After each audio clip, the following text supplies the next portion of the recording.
everybody, and welcome back to Kardec Radio for Teens. For those of you who don't know, I'm Bia, and Kardec Radio for Teens is a place where teens can come together with other teens to learn about spiritist teachings and topics in a way that makes more sense to us as teenagers in today's society.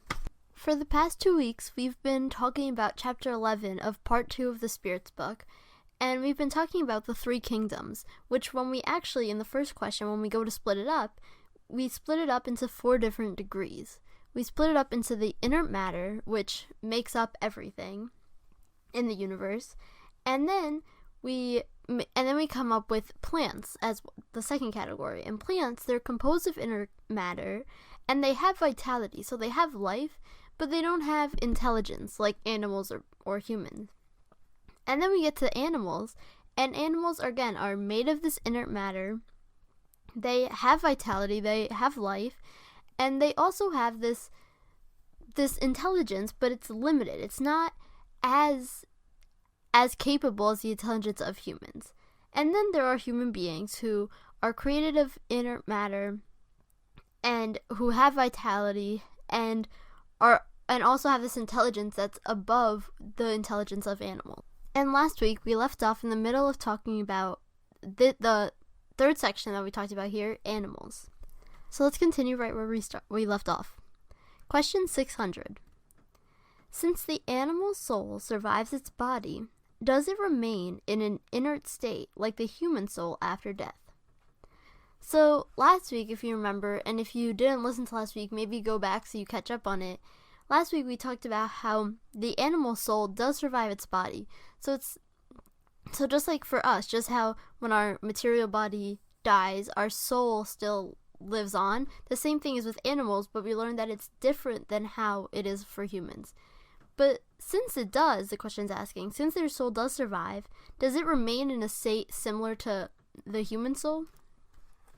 And the spirits answered, it remains in a type of errant state because it is not united to a body, but it is not an errant spirit. The errant spirit is a being who thinks and acts of its own free will. Animal spirits do not have the same faculty. Self-awareness is what comprises the principles attributed to the human spirit. After its death, an animal soul is classified by the spirits in charge of doing so, and it is utilized almost immediately. It is not given time to enter into relationship with other creatures. So what they're saying here is that the soul, let's say an animal dies, the physical body dies. So the soul of this animal, it is in an errant state. So like this, in the spirit world, but it's not an errant spirit. So it doesn't have the free will like a human spirit, and it's not thinking and acting like the errant spirits that are humans. It's not thinking like that, but it is in an errant state. But also, since for us, when we go in the spirit world, we have a lot of learning to do, and there's stuff that we have to do in the spirit world as well, but animals don't really have that. They don't need to reflect on their life, because like we said, they do stuff based on instinct. So basically, the spirits in charge, the human spirits in charge, they kind of classify these animals, and then they kind of immediately reincarnate again. So they don't really have much time to communicate with other animals and have relations and do things in the spirit world, because they almost immediately reincarnate again. Question 601.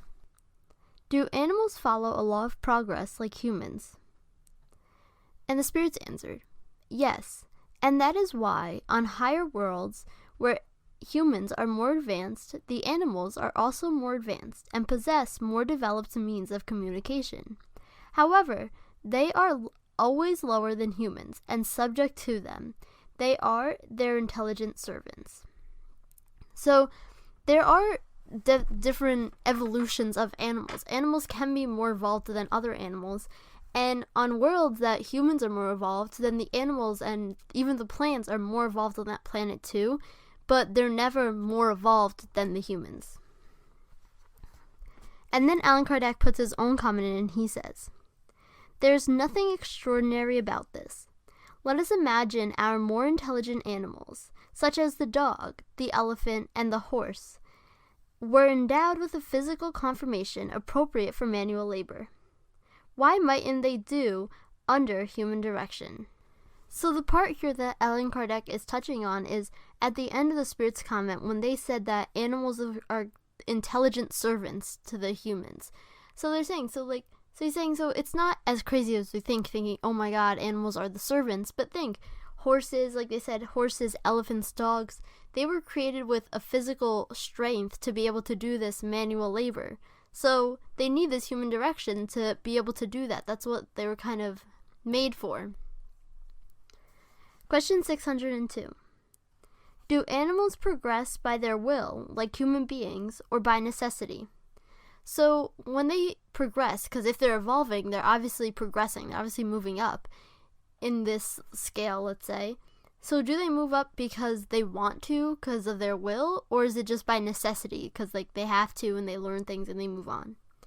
And the Spirits answered, by necessity. That is why there's no expiation for them.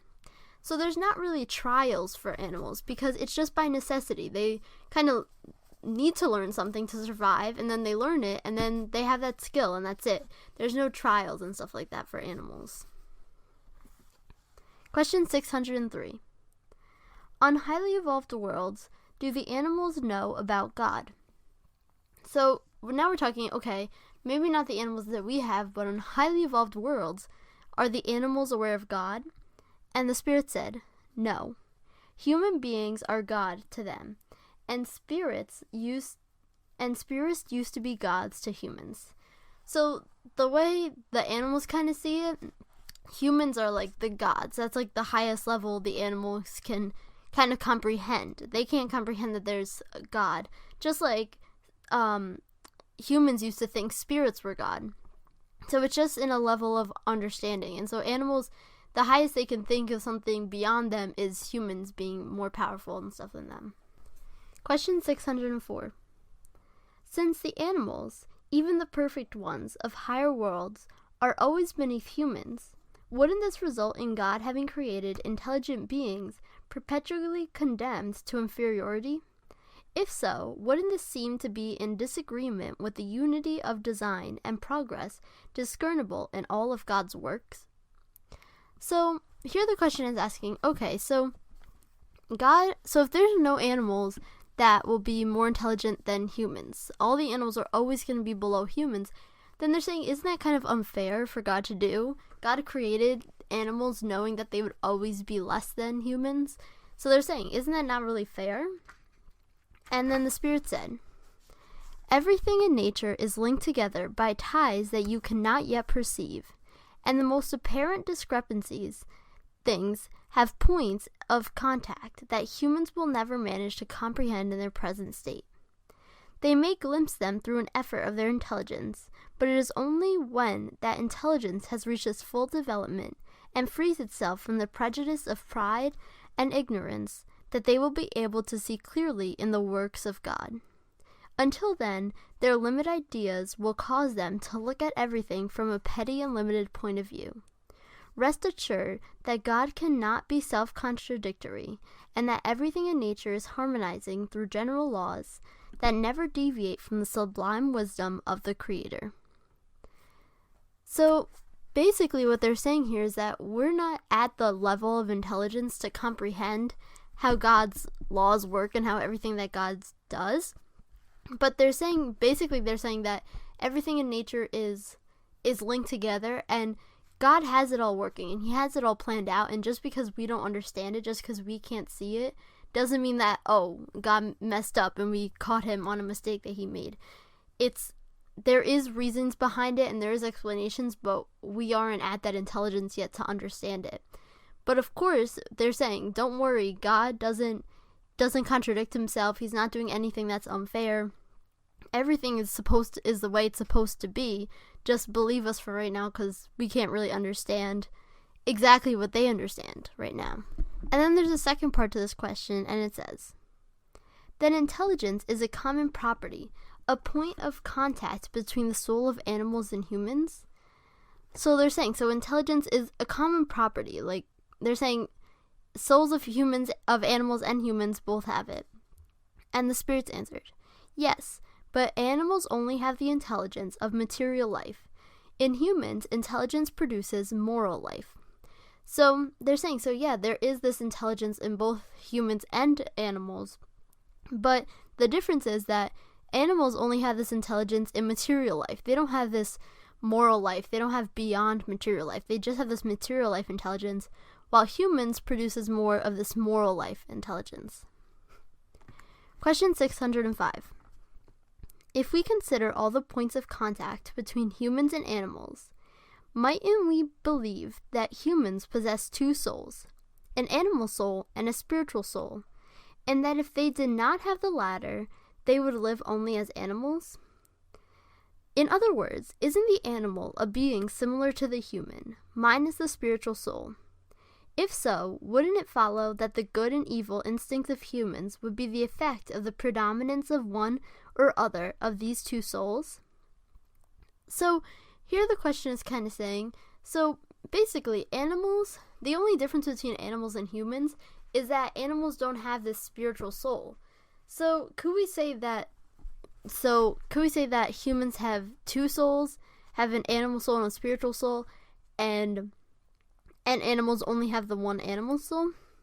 And the spirits answered, no, humans do not have two souls, but the body has its own instincts, which results from the sensation of its organs. There is nothing in humans except a dual nature, the animal nature and the spiritual nature. Throughout their body and instincts, they participate in the nature and instinct of animals. Through their soul, they participate in the nature of spirits. So here they're saying, so no, humans don't have two souls. We can't say that they have two souls, but we do follow the same nature, like our material instinct natures. So, like animals, they have to find food, they have to find shelter. We do have those instincts. We do follow that same nature, but we also have a spiritual nature, a way to go towards spiritual thinking. So it's not two different souls, but it might be, you could look at it in maybe two ways of thinking, two ways of behaving. And then there's a second part to this question, and it says, thus, besides getting rid of its own imperfections, must the spirit also struggle against the influence of matter? So, while humans are trying to get better and not be imperfect, like they're saying, we have to fix our imperfections, we also have to go through the struggles of material things, like we said, like food and shelter, like animals do. And the spirit said, yes, the less evolved it is, the tighter are the bounds between spirit and matter. Can't you see them? No, humans do not have two souls. The soul is always one in each individual. The soul of animals and that of human are so very different from each other that the soul of one cannot animate body created from the other. But if humans do not possess an animal soul, whose passions would place it on the level of the animal, they nonetheless have an animal body, which often drags them down to that level. A body endowed with vitality, but unintelligent and possesses the limited instincts required for self-preservation. So they're saying, so yes, humans do have these struggles with matter, just as while they're trying to overcome their imperfections, they do also have these struggles with matters like animals do, but still, the human only has one soul, and that is their own spiritual soul, while they do have these maybe instincts to do stuff for material things. And then again, they're just saying that the animal body, it has vitality, it has life, but it has a limited intelligence, it has limited instincts that it only requires for self-preservation. It's not trying, like we said, they're not trying by will to overcome their imperfections, they're just doing what is necessary. So they just have these instincts to preserve themselves. And then Allan Kardec puts his own comment in, and he says, when a spirit incarnates into a human body, it transmits to it the intellectual and moral principles that place it on a higher order than the animals. The two natures in humans often give two distinct sources to their passions. Some spring from the instincts of nature, others from the impurity of the incarnated spirit, which sympathizes to a greater or lesser degree with the baseness of the animal appetite. In purifying itself, a spirit frees itself from the influence of matter, little by little. Under such influence, it approaches the animals. Freed from such influence, it rises towards its true destiny. So what he's summing up here is that basically, when humans are less evolved, they do have a lot of these material instincts, and maybe you can connect them a lot more to animals because they are influenced by nature and by material things so heavily. But little by little, as we are evolving, as we're going through all these trials also include becoming less material, less focused on material things, and more on our morals and our spiritual being. And as we get free from being so attached to all these material things, then we rise towards our true destiny, and then that's when you see the big difference between animals and humans. But yeah, when you look at it, how some people act as if only for self-preservation, even though they're humans, they act only in self-preservation, only in what's best for them. It may seem like that they're very connected, but that's not how it's supposed to be. We're supposed to be working away from that, while animals are kind of stuck in that, and not in a bad way. That's just what they're doing. They're living for self-preservation, while humans should be trying to go past that, go beyond that. Question 606. Where do the animals get the intelligent principle that comprises the particular kind of soul which they are endowed? So here the question is saying, so animals have this limited intelligence, little instincts. So where do they get this little intelligence that they have? And the spirits answer quite simply, from the universal intelligent element. And then there's a second part to this question, and it says, then the intelligence of both humans and animals emanates from a single principle? So they're saying, so if it comes from the universal intelligent element, so both humans and animals are getting their intelligence from the same place. That's the question. And it says, the spirits say, of course, but in humans, it goes through development that elevates it above that of the animals. So the spirits are saying, so yeah, of course, this intelligence is coming from the same place. It's coming from the same thing, the same element. But humans go through developing it, and that's what takes it above the animals. So humans develop this intelligence more, but it is coming from the same place. Question 607. It has been stated that the human soul at its origin resembles the state of human infancy in the corporeal life, that its intelligence is only beginning to unfold, and that it is preparing itself for life. Where does the soul accomplish this primary phase? So what they're comparing here is they're comparing the state of the human soul. So the beginning, the soul is compared to a baby in our corporeal life right now. So, their intelligence is only beginning to unfold. They're not doing much yet. They're just preparing to get there. So they're saying, so what does the soul accomplish? What is the soul doing in this primary phase, in this beginning phase where you're not really doing anything yet? And where is the question?